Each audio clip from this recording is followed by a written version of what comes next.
വിഷുദിനത്തിൽ ഗുരുവായൂരെത്തി ദർശനം നടത്തുക എന്നുള്ളത് എല്ലാവരും വലിയ പുണ്യമായി കണക്കാക്കുന്ന ഒരു കാര്യമാണ്. കാരണം ഇവിടെ എത്തുന്ന ഭക്തരെല്ലാവരും തന്നെ മനസ്സിൽ അത്രത്തോളം ഗുരുവായൂരപ്പനെയും കണ്ണനെയും ഒക്കെ തന്നെ സ്നേഹിക്കുന്ന ആരാധിക്കുന്ന ആളുകൾ തന്നെയാണ്. അത്രത്തോളം തിരക്കും ഇവിടെ ഉണ്ട് എന്നുള്ളതാണ്. ഇന്ന് വിഷുദിനമായതിനാൽ തന്നെ ഒരുപാട് പ്രത്യേകതകളും ഇവിടെ ഉണ്ട്. ഇവിടെ ഡാൻസിനാണെന്ന് തോന്നുന്നു. ഡാൻസിനാണോ?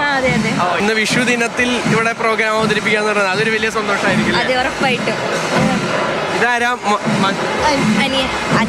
എങ്ങനെയുണ്ട് ഈ ഒരു വിഷുദിനത്തിൽ എത്താന്ന് പറയുന്നത്? വലിയ ഭാഗ്യമായിട്ടാണ്. തീർച്ചയായിട്ടും. എങ്ങനെയുണ്ടായിരുന്നു കുട്ടികളെ പെർഫോമൻസും മറ്റും? അതിന് മുൻപിൽ ആദ്യത്തെ അവതരണമായിരുന്നു എൻ്റെ കുട്ടികളുടെ. ഇത് വിഷുവിൻ്റെ ദിവസം തന്നെ കിട്ടിയത്. വിഷുവിൻ്റെ ദിവസം ആദ്യത്തെ അവതരണമായത് ഇത് ഭഗവാന് വേണ്ടി ഒരു കണി പോലെ ഞങ്ങൾക്ക് നൃത്താർച്ച ചെയ്യാൻ പറ്റിയെന്നുള്ളതാണ്. ഞങ്ങൾ എറണാകുളത്ത് നിന്നാണ് വരുന്നത്. അപ്പോൾ കുട്ടികളെല്ലാം പല പല സ്ഥലത്തു നിന്നുള്ളവരാണ്. എനിക്ക് എല്ലാവർക്കും കൂടി ഒരുമിച്ച് ഒരു വേദി കിട്ടി. അത് തന്നെ ഏറ്റവും പേര് സൂരജ് നായർ എന്നാണ് പേര്. കോഴിക്കോട് നിന്ന് എവിടുന്ന? കൊടുത്തായി. അപ്പോൾ ഇന്നലെ വന്നോ അവിടെ? ഇന്നലെ വന്ന് സ്റ്റേ. എന്തായിരുന്നു വിശേഷം? ചോറൂണായിരുന്നു. അപ്പൊ ഇന്നിപ്പോ വിഷു ആഘോഷിക്കുക എങ്ങനെയാ? പ്രത്യേകിച്ചൊന്നുമില്ല, ചോറൂണും കാര്യങ്ങളും ഇവിടെ കുറച്ച് സ്പെൻഡ് ചെയ്യാം. ആള് നല്ല കരച്ചിൽ തുടങ്ങുന്നുണ്ട്.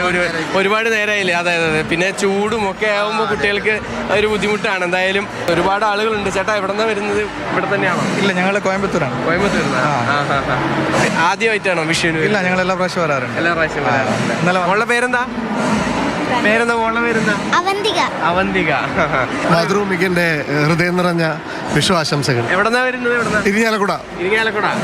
നമ്മുടെ ജീവിത സാഹചര്യം അത്രയും തിരക്ക് പിടിച്ചതല്ലേ.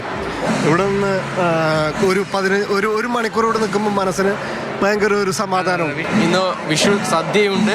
കൂടാതെ ഒരുപാട് പ്രത്യേകതകളുണ്ട്. ഇന്നിപ്പോൾ ഉണ്ണിക്കണ്ണനെ കാണാൻ എത്തുന്നത് തന്നെ വലിയൊരു ഭാഗ്യമായി തന്നെയാണ് എല്ലാവരും കണക്കാക്കുന്നത്. എന്തായാലും വലിയ തിരക്ക് തന്നെയാണ് ഗുരുവായൂർ ക്ഷേത്രത്തിൽ ഇന്ന് അനുഭവപ്പെടുന്നത്.